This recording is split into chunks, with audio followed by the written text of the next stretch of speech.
Prakteknya ada nggak mafia tanah di Aceh? Ya, terorganisir, dan yang perlu digarisbawahi di sini adalah ketika mafia itu ada keterlibatan pejabat. Itu ada perkara, itu developer. Itu developer biasanya modusnya dia itu kan di... Eits, subscribe dulu. Assalamualaikum warahmatullahi wabarakatuh. Rakan Sago TV kembali bersama saya Muklis. Hari ini saya kedatangan 3 tamu penting sebenarnya. Ini dan tokoh-tokoh Aceh. Kita sapa beliau. Pertama Bapak Irfandi Satria. Apa kabar Pak? Sehat Pak? Alhamdulillah sehat Pak Muklis. Sekarang sebagai Saya sekarang menjabat sebagai Kepala Kantor Pertanahan Kota Banda Aceh. Kota Banda Aceh. Sebelumnya di mana? Sebelumnya saya menjabat sebagai Kepala Kantor Pertanahan Kabupaten Aceh Barat Daya. Oh, Ini lengkap. baru juga ini mutasi kemarin Pak ke Banda Aceh. Baik, yang kedua hadir juga Prof. Dr. Muhammadin. Apa kabar Prof? Sehat Prof? Alhamdulillah sehat. Ini kehadiran yang kedua Prof ya? Ya, insya Allah ketiga ya. Ketiga. Semoga rekan-rekan semua tidak bosan gitu ya. Insya Allah enggak bro. Berikutnya hadir juga kandidat doktor nih bro, Ahmad Isyam. Ahmad Isyam. Apa kabar bang siapa? Alhamdulillah. Terima kasih kehadirannya di Sago TV. Ya, yang ketiga, keempat Pak. Keempat. Dalam rangka jaksa menyapa. Jaksa Menyapa. Baik, rekan Sago, ini programnya Jaksa Menyapa, kerjasama Jaksa Menyapa, Jaksa Mulia dan Aceh dengan Sago TV, dan juga disupport oleh dukungan-dukungan yang lainnya. Dan topik kita hari ini rekan Sago itu menyangkut dengan mafia tanah. Luar biasa. Ini topik luar biasa nih. Iya, Tapi pertama Prof, Iya. terutama untuk Pak Asmadi. Iya. Apa hubungannya kejaksaan dengan Mafia tanah ya. mafia tanah? Baik. Silakan. Baik Bang Muklis, kita berbicara mafia tanah itu kan isu-isu yang lagi hangatnya ya.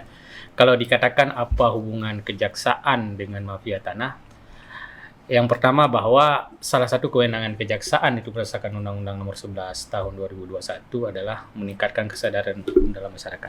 Nah, manifestasinya itu adalah melalui salah satunya Jaksa Menyapa. Kami ingin bahwa kejaksaan ini betul-betul hadir di dalam masyarakat, dan juga kita mendengar keluh kesah masyarakat langsung, baik itu di bidang hukum maupun sosial kemasyarakatan. Nah, melalui Jaksa Menyapa. Nah, salah satu tema yang kita angkat pada hari ini adalah mengenai mafia tanah. Nah, mafia tanah ini sendiri kan sebagaimana kita ketahui adalah merupakan suatu kejahatan yang terorganisir ya. Nah, dalam hal pihak-pihak yang ingin menguasai tanah secara ilegal. Ada perampasan hak seperti itu. Kemudian kita juga, karena ini memang program kita, Jaksa Agung juga menginstruksikan, karena ini merupakan tugas direktif daripada Presiden ya, kemudian ditindaklanjuti dengan Surat Edaran Jaksa Agung nomor 16 tahun 2021 kalau nggak salah saya, menginstruksikan agar segera kejaksaan baik tingkat Kejaksaan Agung, Kejaksaan Tinggi, dan Kejaksaan Negeri untuk segera membentuk Satgas Mafia Tanah. Nah, dari Satgas Mafia Tanah ini sendiri nanti diarahkan kepada semua bidang, baik itu bidang tindak pidana umum, tindak pidana khusus, perdata tun, dan juga militer. Nah, ini yang harus kita sinergikan. Maka erat kaitannya ketika kita berbicara mafia tanah itu adalah kejaksaan sebagai lembaga penegakan hukum adalah memiliki peran sentral di dalam pemberantasan mafia tanah. Itu di pencegahan dan penindakannya juga. Tentunya melalui surat edaran itu dikatakan bahwa baik pemberantasan itu baik preventif maupun represif. Oke. Nah, sekarang kita tanya sama Pak Irfan. Siap. Prakteknya ada nggak mafia tanah di Aceh? Untuk mafia tanah sebenarnya di seluruh Indonesia sudah ada, termasuk di Aceh. Itu kalau kemarin kita di Banda Aceh itu ada satu kasus memang mafia tanah itu sudah dilaporkan ke kepolisian, kemudian secara tunnya pun sudah keluar bahwa untuk produk yang dikeluarkan itu sudah dapat dibatalkan oleh Tata Usaha Negara.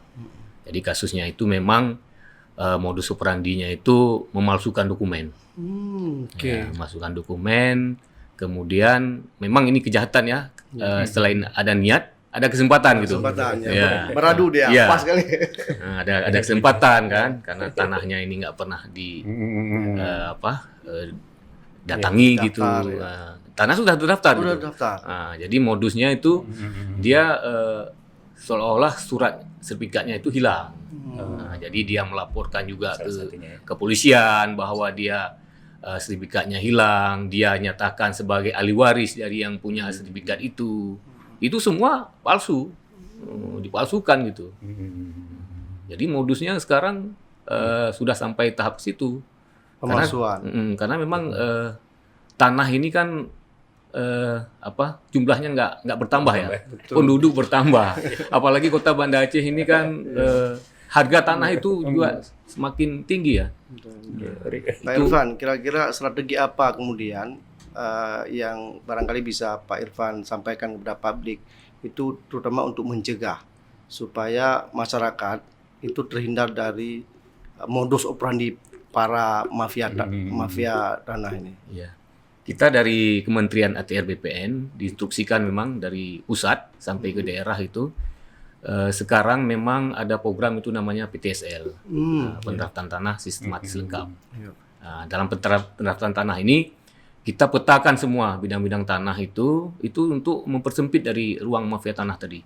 Jadi semua itu terdaftar, siapa pemiliknya, siapa nama ininya, biarpun dia secara sertifikat belum diajukan ke kita. Tapi untuk yang pendaftaran tanah ini kita harus petakan semua dari desa ke desa, kemudian kecamatan, kemudian terakhir kita kota lengkap. Untuk Banda Aceh sendiri kita sudah mengajukan PTKL, sudah kita deklarasikan. PTKL itu pendaftaran tanah kota lengkap. Nah, karena bidang-bidang tanah di Banda Aceh ini sudah 85% terdaftar, sudah ada sertifikatnya. Kita udah nggak ada lagi PTSL nanti, mungkin kita ke PTKL. Nah, termasuk mungkin bidang-bidang yang belum terdaftar tadi, kita himbau ke masyarakat untuk mendaftarkan tanahnya itu supaya bisa dikeluarkan sertifikat. Kemudian Dan itu termasuk tanah wakaf. ya semua. Jadi tidak ada terkecuali tanah wakaf, tanah instansi pemerintah, tanah hak milik perorangan. Harus PTSL semua. Harus didaftarkan. Nah, Tapi kemudian ada yang 20% berarti yang belum ya. 15% lagi. 15% sekian. Itu apa sebabnya? Itu kita lihat memang dalam 15% itu ada tanah yang bermasalah, belum penyelesaiannya belum ada. Sengketa. Cuman kita harus juga kita buat dalam kategori K2 itu. Ya. Untuk tanah-tanah sengketa itu K2 bahwa tanah ini belum ada penyelesaian. Nanti setelah ada penyelesaian kita daftarkan kembali siapa yang memang kalau dia beracara di pengadilan, siapa yang menang nanti kita daftarkan kembali. Atau memang nanti ada solusi atau mediasi, win-win solusi bahwa ini bisa diselesaikan, bisa didaftarkan kembali dalam program PTSL. Karena bidang-bidang tanah tadi sudah terukur, paling kita melanjutkan untuk pemeriksaan tanahnya aja. Jadi biayanya pun nggak berat lagi gitu. Tadi udah didaftarkan di PTSL untuk pengukurannya, tidak dikenakan biaya lagi pengukurannya gitu. Nah, kemudian satu lagi. Untuk mempersempit ruang mafia tanah juga kita sekarang sertifikat sekarang ini sudah elektronik.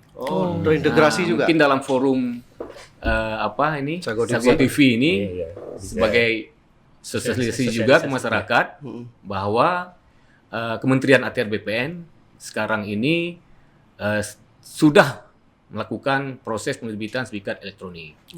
Nah, jadi sertifikat elektronik ini terjamin keamanannya. Nah, karena kalau dulu kan istilahnya bisa dipalsukan arsipnya. Betul. Ya, kalau elektronik ini kan Sudah udah masuk ke akun semua. dia. Nah, jadi pun siapa yang buka akun itu terdata, ada historinya gitu. Nah, misalnya dari pegawai kita, siapa yang buka nomor sekian-sekian itu terdata historinya gitu. Kalau dulu kan kalau manual ya siapa yang buka kita nggak tahu. Jadi yang masih sertifikat manual itu bisa mengajukan juga untuk elektronik. Iya, yang sekarang ini kita ada proses ahli media. Kalau memang masyarakat belum mendaftar, istilahnya belum terjadi perbuatan peralihan haknya itu, jadi arsip di kita itu kita alih media terus. Alih media menjadi yang digital. Nah, jadi kalau masyarakat pun nanti melakukan perbuatan hukum peralihan hak, pewarisan, itu langsung kita sertifikat yang lama kita tarik, ya kan? Kita berikan sertifikat yang baru dalam bentuk elektronik gitu. Jadi makin lama makin mudah sebenarnya, Pak. Ya, sebenarnya makin mudah. Dan kita himbau juga Pelayanan publiknya jalan. himbau juga masyarakat untuk mengurus sendiri.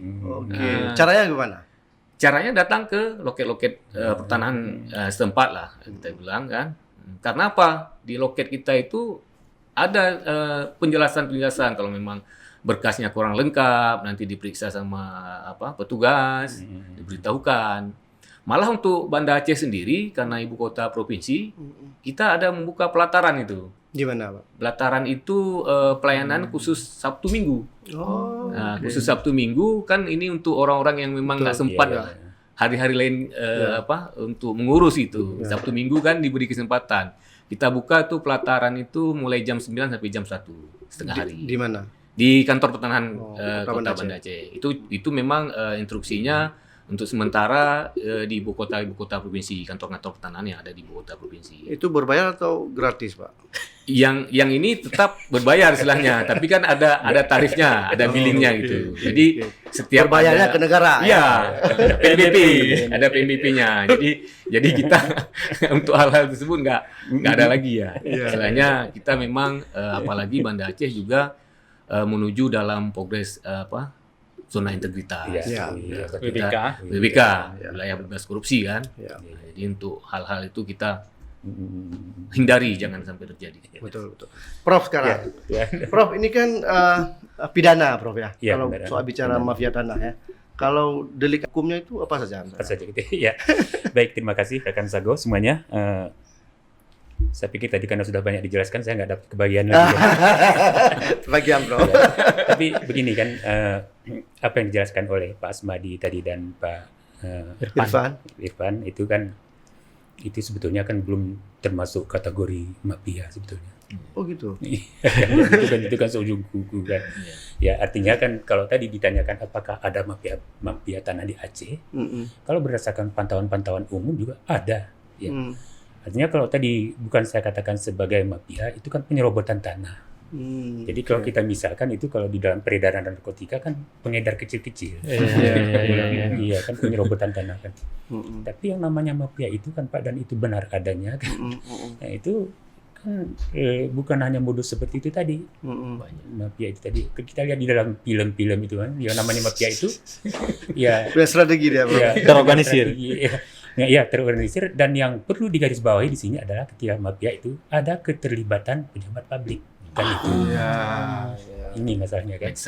Dan ketika ini ada keterlibatan mafia pejabat publik, maka yang namanya mafia tanah itu kan pengingkaran itu, Pak. Pengingkaran di dalam negara kita yang negara akad namanya ini kan. Apa negara akad? Kan negara hukum ya. Akad kita itu sudah ada di dalam undang-undang dasar. Konstitusi kan. Nah, kalau akad itu diingkari berarti kan munafik namanya. Kan jelas sekali kalau di dalam konstitusi kita lihat itu di dalam jelas pasalnya kan, tidak perlu kita cari-cari itu. Bumi, air kan gitu kan. Dan diperuntukkan untuk kemakmuran rakyat. Nah, apa yang kita katakan tadi skala besar tadi kan bukan hak-hak yang seperti perorangan tadi kan, Pak. Kalau ada umpamanya adat juga di hak ulayat, dan kalau di tempat-tempat lain kita mendengar umpamanya antara konflik antara masyarakat dengan HGU dan sebagainya kan, perusahaan. Dan itu kenapa ada kan itu tadi terlibat dari pejabat publik. Ada pejabat publik tadi. Artinya, Prof, yang dikatakan praktek mafia tanah itu melibatkan katakan ASN, melibatkan kemudian bagaimana hubungannya kalau melibatkan notaris? Apakah notaris itu bisa dikenakan juga? Iya, di dalam literaturnya kan notaris itu kan pejabat, Pak. Berarti dihitung pejabat publik. Dia yang punya pending sendiri, Pak. Oh iya. Dia punya pending ya. Karena itu kan dia punya sebagai itu juga ya, sebagai keterlibatannya itu kan kalau dianggap sebagai publik juga iya kan. Dia harus bertanggung jawab sebetulnya kan. Dan karena notaris itu sebagai pejabat publik lah sehingga kan itu ada aturan semacam imunitas ya, imunitas bahwa notaris itu tidak serta-merta bisa dipanggil kan, harus ada mekanisme. Ya, di satu sisi tadi kan dia sebagai pejabat publik, ya kan. Dan sebagai pejabat publik dari segi keharusan kan, ya walaupun ada orang mengatakan bahwa saya umpamanya kan, saya dosen. Ketika saya menyimpang, saya katakan kan saya juga manusia, kan tidak boleh begitu. Jadi pada notaris sebagai pejabat publik itu dia punya kehormatan, dan dia itu ketika ada penyelewengan yang kita harapkan, bukan kita harapkan kan, yang kalaupun ada itu tidak banyak sebetulnya pengecualian. Ketika ada pengecualian begitu, maka ketika dia diusut, dia harus dimintai melalui izin, tadi ada mekanisme.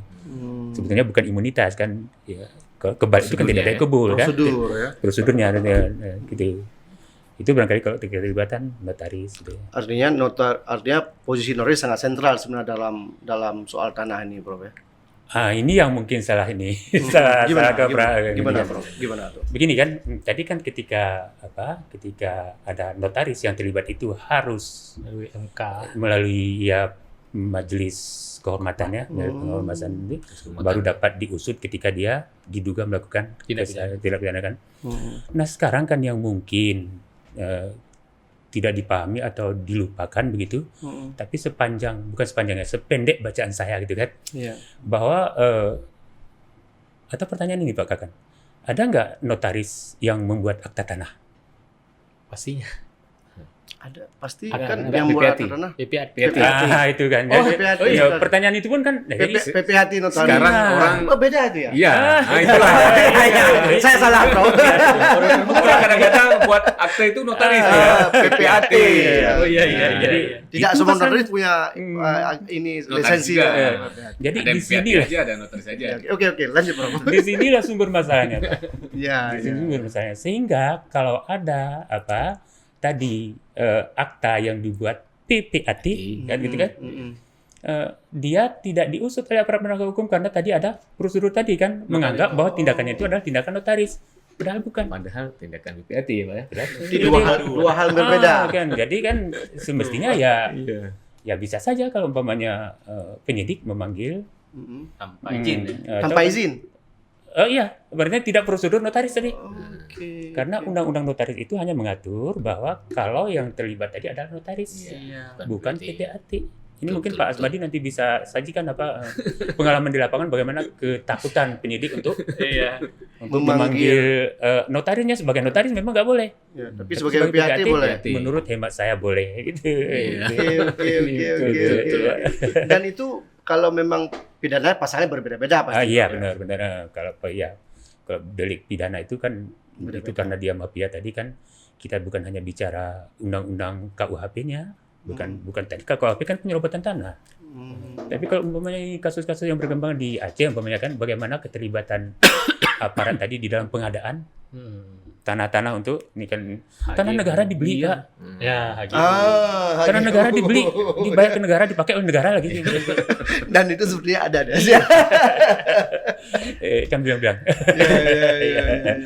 Itulah mafia tadi kan menurut saya kan bukan hanya sekedar penerobosan ya Pak Asmadi, melainkan juga dan itu kita rasakan. Ya, umpamanya ini meskipun lah datanya apa nih, data jorok kali kita ngomongnya nih Pak Asmadi kan. Datanya data kentut, apa data kentut itu kan? Baunya ada. Gimana ketika di apa kan?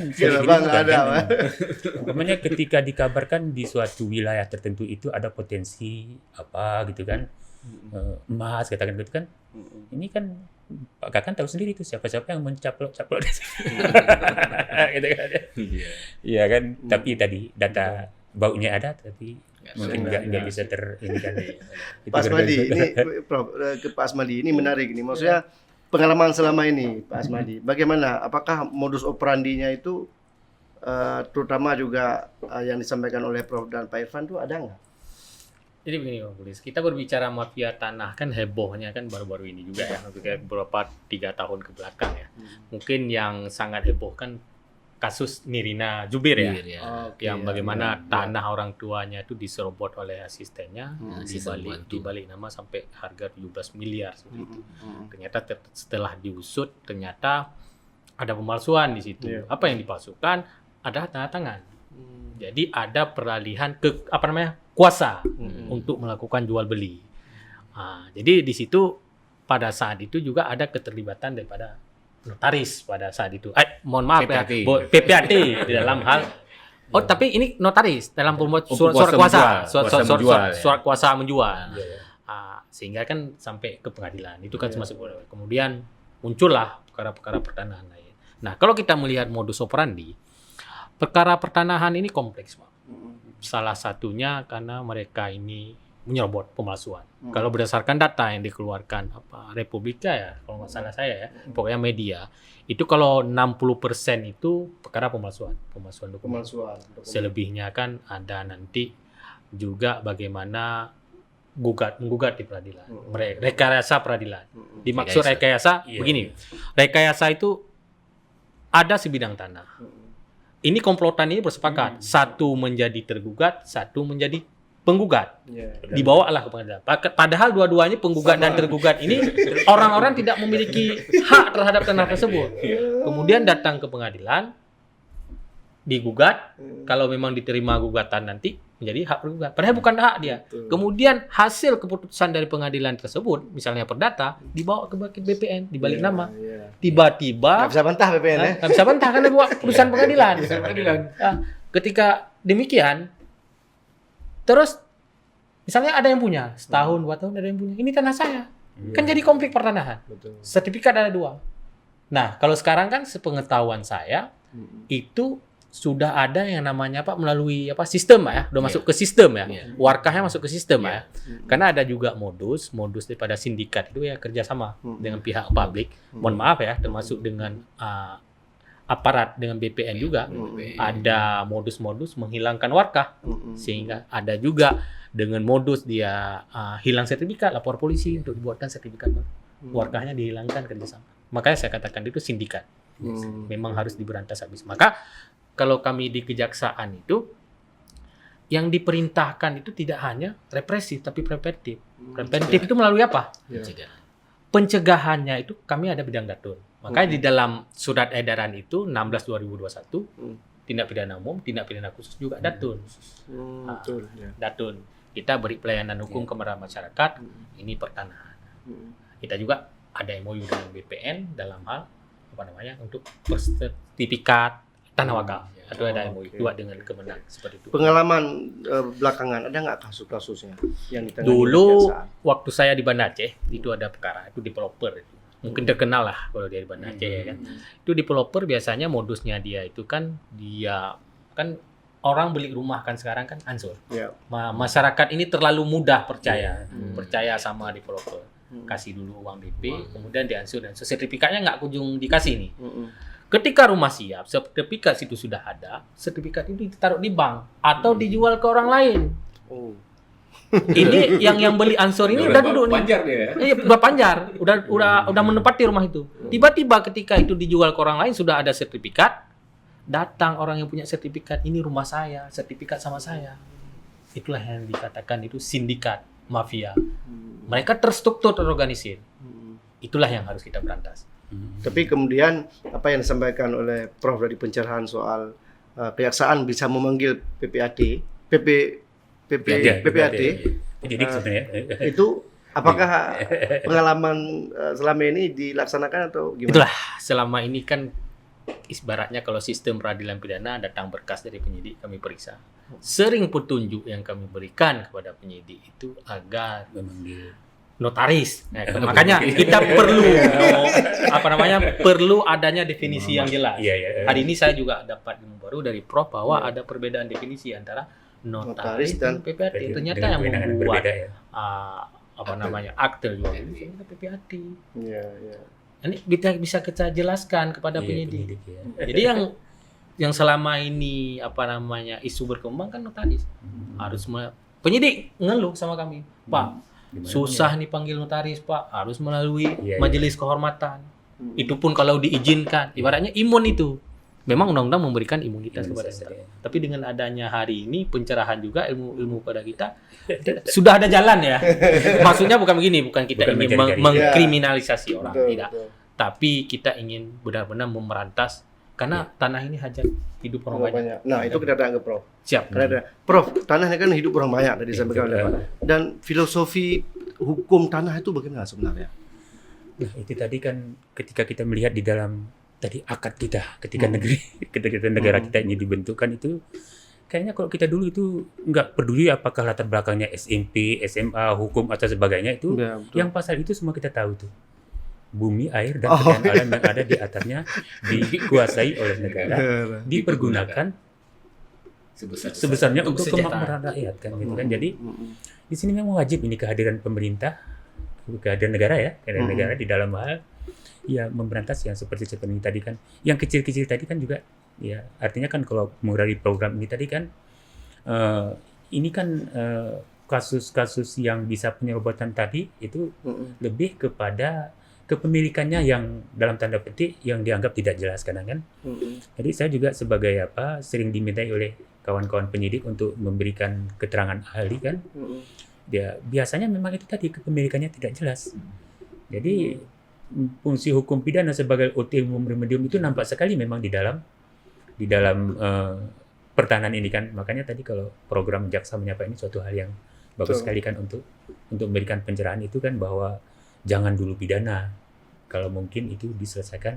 Nah, cara penyelesaiannya solusi-solusi yang diberikan tadi kan, kemudahan di dalam memperoleh kan. Jadi kalau ditanyakan filosofi tanah itulah Pak ya, dan bahwa memang dunia ini diperuntukkan untuk kemakmuran rakyat. Kemudian ada nggak Prof, tata kelola tanah di negara kita itu juga menghargai kearifan lokal dengan sistem hukum masyarakat adanya.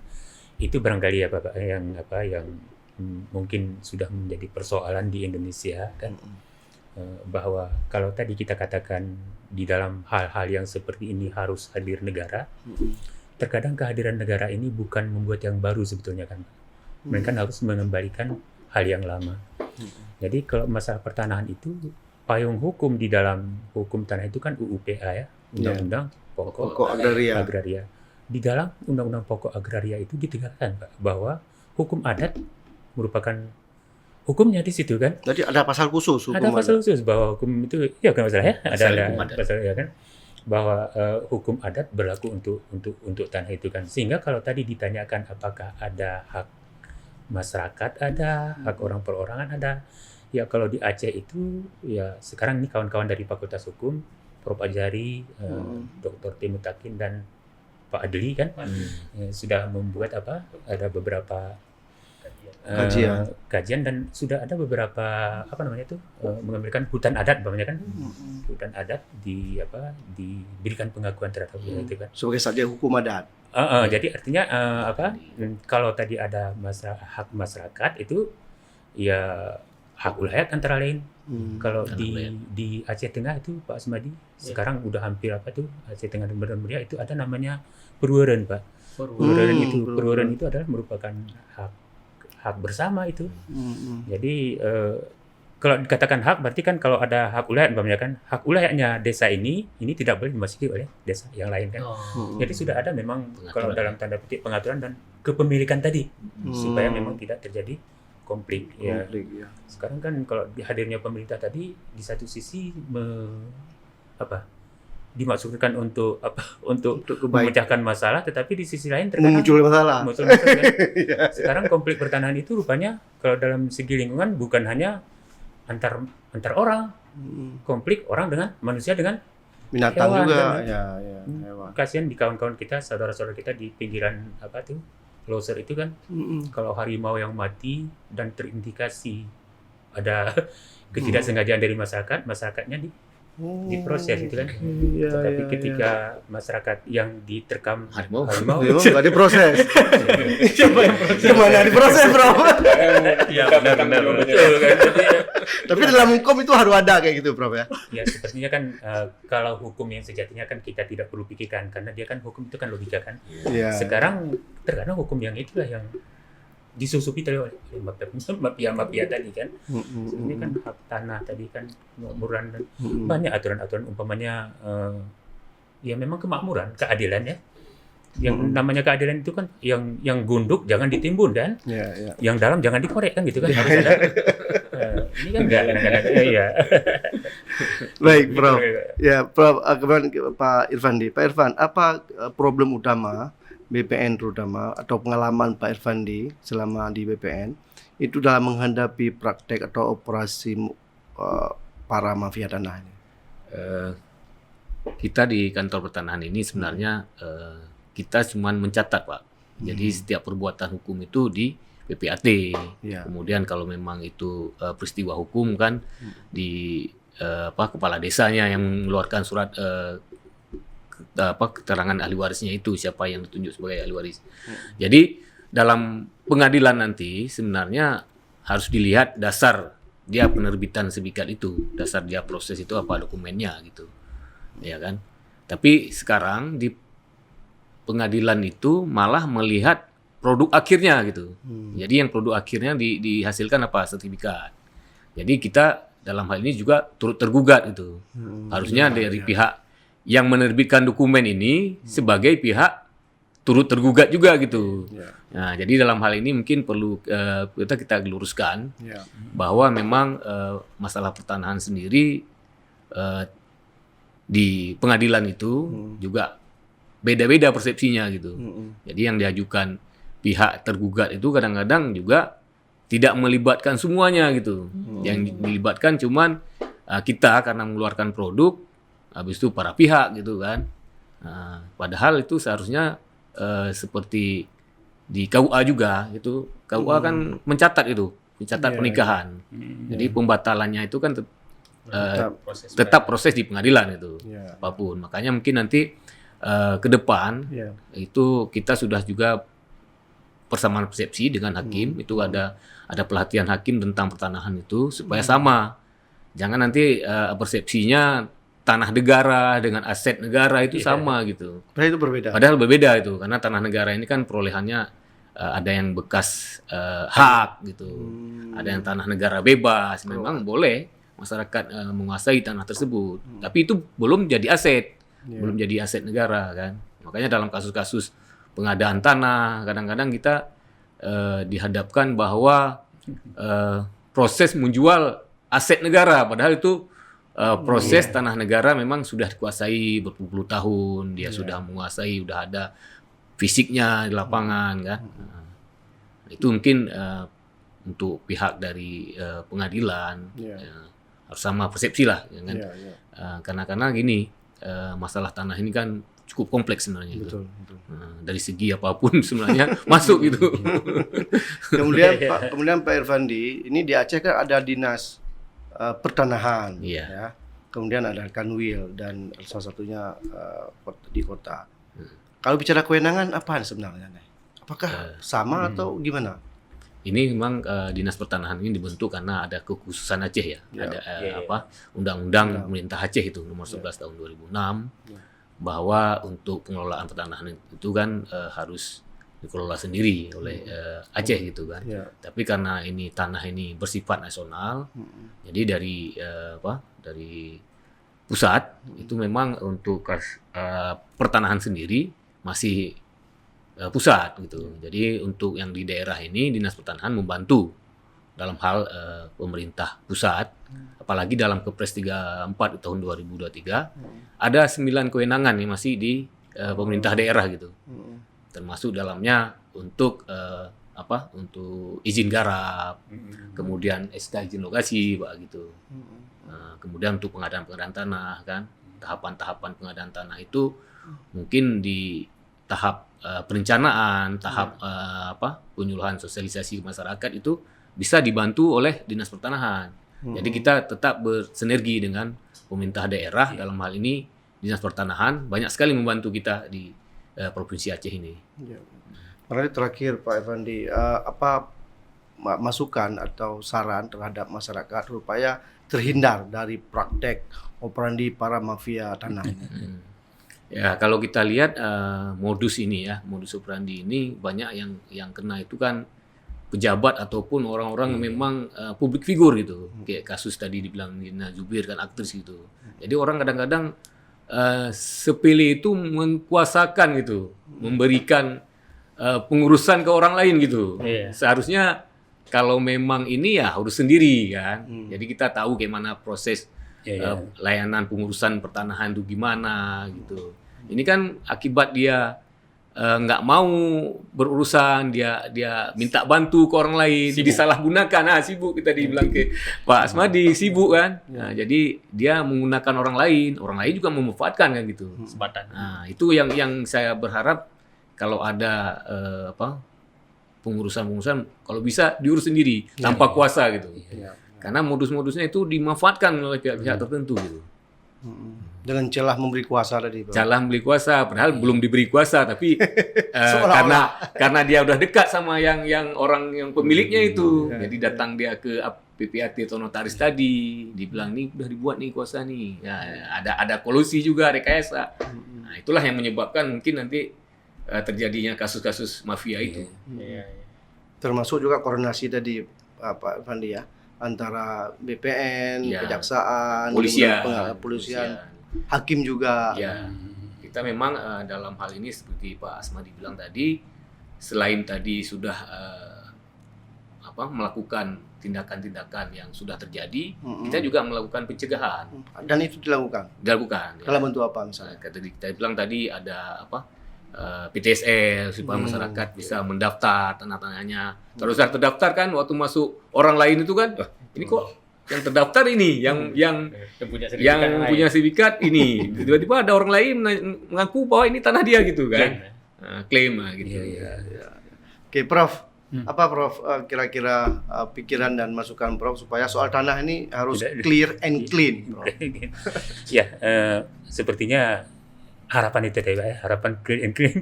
Karena apa tadi kan, tanah, ya, semua urusan dunia ini mungkin tanah ya, karena manusia juga layak.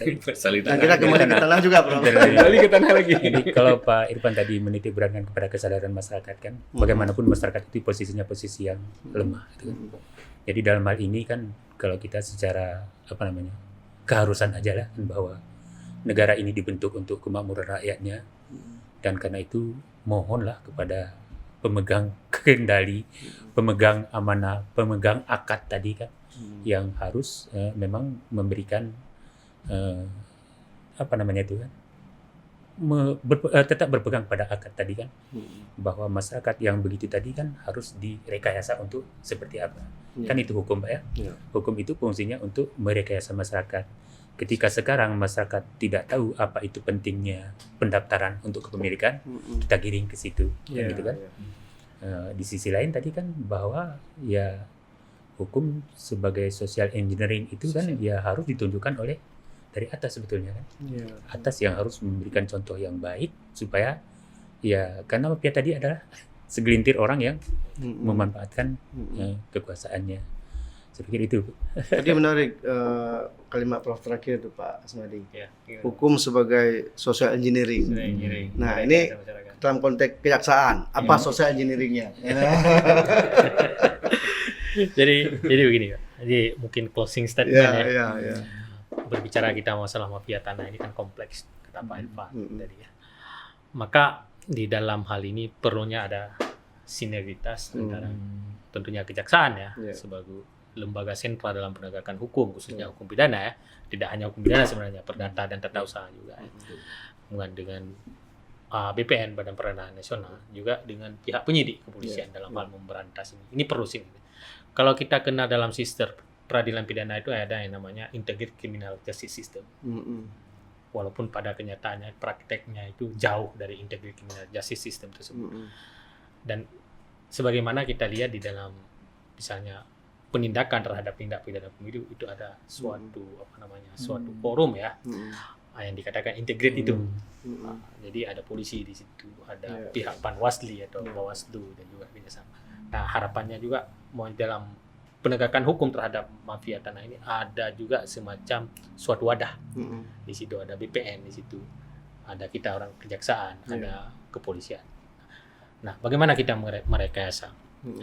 Ini bagaimana kita hukum ini, memang ada salah satu teori bahwa hukum itu memang harus dipaksakan, Pak. Dengan dipaksakan menjadi kebiasaan ya. Kemudian itulah melalui Jaksa Menyapa ini. Kita berikan edukasi kepada masyarakat, ada sosialisasi daripada BPN, kemudian kita ada pakar hukum yang menjelaskan sisi esensi hukum itu, filosofi hukum itu bagaimana. Dengan begitu, masyarakat paham, ini loh hukum itu. Karena ketika kita berbicara hukum, tidak mungkin kita sampaikan kepada masyarakat awam bahwa hukum ini adalah seperangkat peraturan studi yang kedua. Nggak mungkin, mereka tidak mengerti. Apa yang perlu kita sampaikan kepada masyarakat? Yang kita sampaikan, hukum adalah kalau kata Prof Edi, menempatkan sesuatu pada tempatnya. Ya, kawannya Prof Di. Iya. Kalau saya katakan bahwa hukum itu adalah patokan. Kalau di sawah, blang bahasa Aceh kita, ada ateng. Ateng itulah hukumnya. Nggak boleh melangkah kepada bidang tanah orang. Kita berbicara. Itulah hukum. Jadi hukum yang demikian kita jelaskan kepada masyarakat, mengerti. Tapi kalau bahasa hukum yang kita bawa, kita orang akademi, kita bawa bahasa Latin, tentunya masyarakat tidak. Tapi bagaimana kita menjelaskan hukum kepada masyarakat dengan bahasa sederhana. Dengan begitu masyarakat akan mengerti, akan menaati. Prof katakan hukum itu ada logika. Iya. Logika, hakikat kebenaran. Hukum berbeda. Itu mungkin dari saya. Baik, makasih Pak Asmadi, makasih Prof, makasih Pak Irfan. Dan hari ini saya seperti dua SKS juga Pak Irfan. Makasih karena Bapak dan ini bukan hanya saya tercerahkan tapi masyarakat dan Pak penonton Seko TV juga sangat tercerahkan. Makasih Prof, makasih Pak. Terima kasih banyak. Assalamualaikum warahmatullahi wabarakatuh. Waalaikumsalam warahmatullahi wabarakatuh.